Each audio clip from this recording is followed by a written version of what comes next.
అందరికీ praise the lord. ఈరోజు మనము ద్వితీయోపదేశకాండము 19వ అధ్యాయాన్ని ధ్యానం చేసుకుందామండి.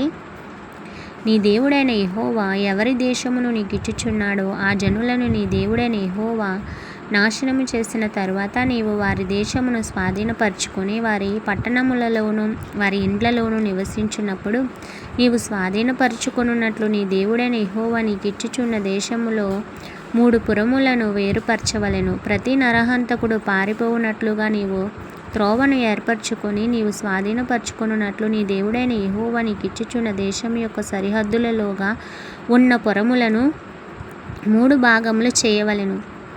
పారిపోయి బ్రతకగల నరహంతకుని గూర్చిన పద్ధతి ఏదనగా, ఒకడు అంతకుముందు తన పొరుగువాని యందు పగపట్టక పొరపాటున వాణ్ణి చంపిన ఎడల, అనగా ఒకడు చెట్లు నరుకుటకు తన పొరుగువానితో కూడా అడవికి పోయి చెట్లు నరుకుటకు తన చేతిలో గొడ్డలి దెబ్బ వేసినప్పుడు గొడ్డలి పిడి ఊడి వాని పొరుగువానికి తగిలి వాడు చనిపోయిన ఎడల, వాడు అంతకుముందు తన పొరుగువాని యందు పగపట్టలేదు గనుక వానికి మరణదండన విధి లేదు.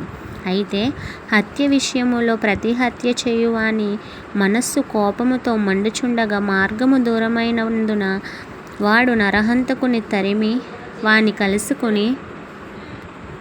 కలుసుకొని వాని చావగొట్టక ఉండునట్లు ఆ నరహంతకుడు పారిపోయి ఆ పురములలో ఒకదాని యందు జొచ్చి బ్రతుకును. అందుచేతను 3 పురములను నీకు ఏర్పరచుకొనవలెనని నేను నీకు ఆజ్ఞాపించుచున్నాను. మరియు నీ దేవుడైన యెహోవా నీ పితరులతో ప్రమాణము చేసినట్లు ఆయన నీ సరిహద్దులను విశాలపరిచి నీ పితరులకు ఇచ్చేదనని చెప్పిన సమస్త దేశమును నీకు ఇచ్చిన ఎడల నీవు నీ దేవుడైన యెహోవాను ప్రేమించుచు నిత్యము ఆయన మార్గములలో నడుచుటకు నేను నీకు ఆజ్ఞాపించిన ఈ ఆజ్ఞలన్నిటినీ అనుసరించి నడుచుచు ఈ 3 పురములలో గాక మరి 3 పురములను ఏర్పరచుకొనవలెను.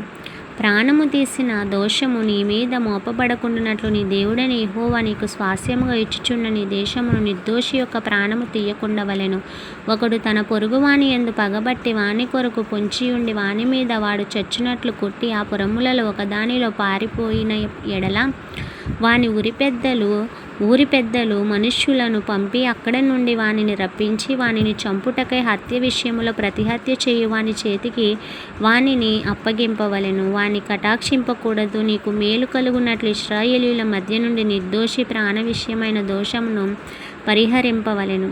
నీవు స్వాధీనపరచుకొనున్నట్లు నీ దేవుడైన యెహోవా నీకిచ్చుచున్న దేశములో నీకు కలుగు నీ స్వాస్యములో పూర్వీకులు నియమించిన నీ పొరుగువాని సరిహద్దు రాతిని నీవు తీసివేయకూడదు.